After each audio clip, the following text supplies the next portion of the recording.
And welcome back to Houston Newsmakers. And for this segment, I'm getting hungry already. Mark Martin is the event chair for one of the events for Houston Black Restaurant Week. And it's now an annual event here in Houston, several other cities now. African Caribbean cuisine is the centerpiece of this event. Craig Joseph is co-owner of Mikki's Cafe in Houston, a place I know very well. I can attribute a lot of my calories that I've consumed to that place. So thank you very much for being here this morning. Hey, obviously, you know, we talk about, I want to talk about the specifics of Black Restaurant Week, but first I should say Black Restaurant Week is actually more than 1 week. It is. So when we started 4 years ago, we were a week. But as we've grown and we've had the success, we've decided that we want to give more time and more visibility to our restaurants, caterers, and chefs. And it's not really one of those kind of things where you come together and it's like one place where people come. That's right. It's a different kind of thing because you have different events throughout this period of time. We have a business panel called Aroma. We have a pop-up dinner, VIPs. We also have a food truck festival called Sound Bites. And then my favorite event is Nosh. It's a culinary showcase where Houston's best African-American caterers, chefs, and restaurant owners get to showcase their culinary skills. You had a kickoff event a week or so ago to call attention to the many kinds of foods that are available for the event. It looks like we worked hard to get a representative slice of the kind of African-related cultures there, though. That's sweet stuff there, man. Oh, man. This event is structured, though, in a way where you really depend upon the restaurants who are actually in business to do a lot of the serving and to have people exposed to that. That's correct.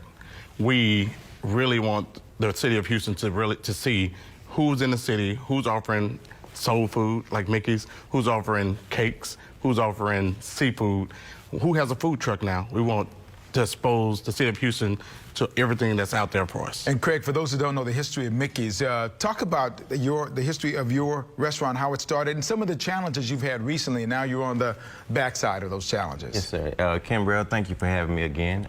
Mikki's Cafe, it started back in 2000. My mother basically started off with a dream. She worked at the post office for 19, 20 years.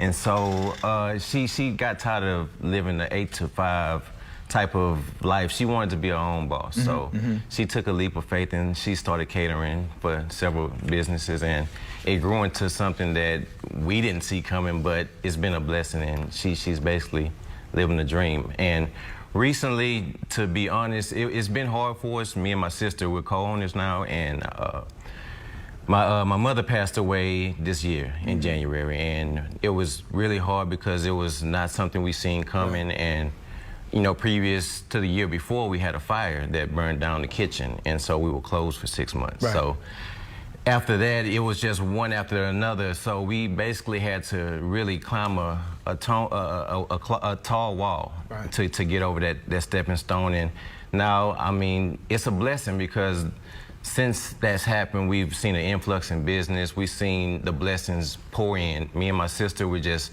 blessed to be in the position that we're in. And what kind of food do you serve at Mikki's? Soul food. Soul food. We sell soul food. When people think of soul food, they think of heavy, gravy, smothered. But when I think of soul food and what my mother thought of soul food was, it was love that was put into the food. It was the seasoning, more so than the calories. Right. You know, she used top of the line seasoning in everything she did. So when that's where we adopted the name Soul Food, when she started Mikki's Cafe. Well, this whole, by the way, as long as you have peach cobbler there when I'm there, I'm good. I'm good. Oxtails for me. Okay, all right. Everybody has their personal favorite. Portion of the proceeds go to farms. Yes. Family Agriculture Resource Management Services. What is that and why is that important? So what Farms does is they're a nonprofit and they offer free services to African-American farmers. What this does is help them to make sure that they are able to maintain their farm, to not lose it to a bank or to another company because they can't maintain or keep it up financially.